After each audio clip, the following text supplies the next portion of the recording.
अभी रिसेंटली कुछ ही दिनों पहले मैंने एक न्यूज़ सुनी कि कुछ लोगों ने एक प्रेग्नेंट हाथी के साथ बहुत बुरी चीज़ की और उसे मार दिया। इस न्यूज़ को सुनने के बाद सच में बहुत बुरा लगा था। मैं आपको आज एक छोटी सी कहानी सुनाता हूँ।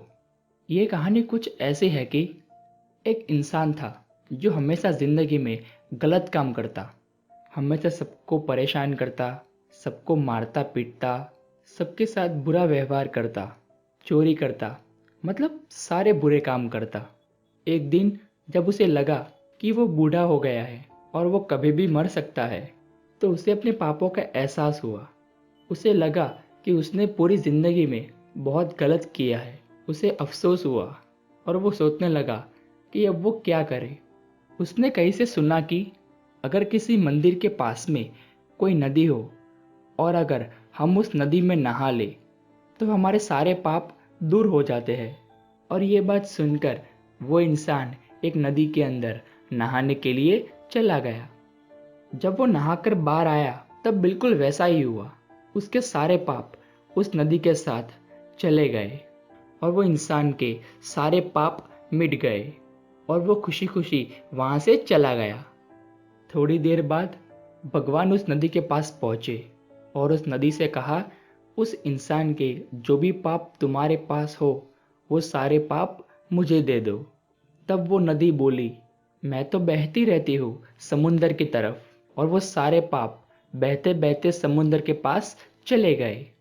फिर भगवान थोड़ी देर बाद समुंदर के पास पहुँचे और समुंदर से कहा कि नदी ने जो पाप आपको दिए हो उस इंसान के वो सारे पाप मुझे दे दो।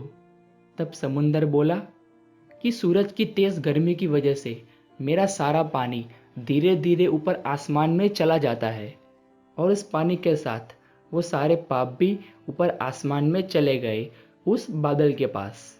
थोड़ी देर बाद भगवान पहुंचे बादल के पास और कहा कि समुंदर ने आपको जो पाप दिए हो उस इंसान के वो सारे पाप मुझे दे दो। तब सारे बादल बोले, मैंने तो वो सारे पाप बारिश को दे दिए। और भगवान थोड़ी देर बाद बारिश से जाकर पूछा। तब बारिश बोली, मैं तो बरसती रहती हूँ नीचे ज़मीन पर। और वो सारे पाप बारिश के साथ बरस गए उसे इंसान के घर के आगे। और वो इंसान भी बारिश में खुशी से उछल उछल कर नहा रहा था। और जो पाप वो नदी में छोड़कर गया था, अब वो सारे पाप उस इंसान के पास वापस चले गए। ये छोटी सी कहानी जिंदगी में बहुत बड़ी बात सिखाती है। अगर हमने कभी भी कोई गलत काम किया होगा तो हम कुछ भी कर ले, हमारे कर्म हमें कभी माफ़ नहीं करेंगे। और किसी ने क्या खूब कहा है, आपके कर्मों से ही आपकी पहचान है, वरना एक नाम के इस दुनिया में हजारों इंसान हैं। जिंदगी में हमेशा खुश रहना और हर जानवर के साथ भी ढेर सारा प्यार और खुशियाँ बांटते रहना। कोई जानवर बोल नहीं सकता मगर दुआ तो वो भी दे सकते हैं और दुआ के रूप में वापस आपके लिए खुशियाँ ही मांगेंगे।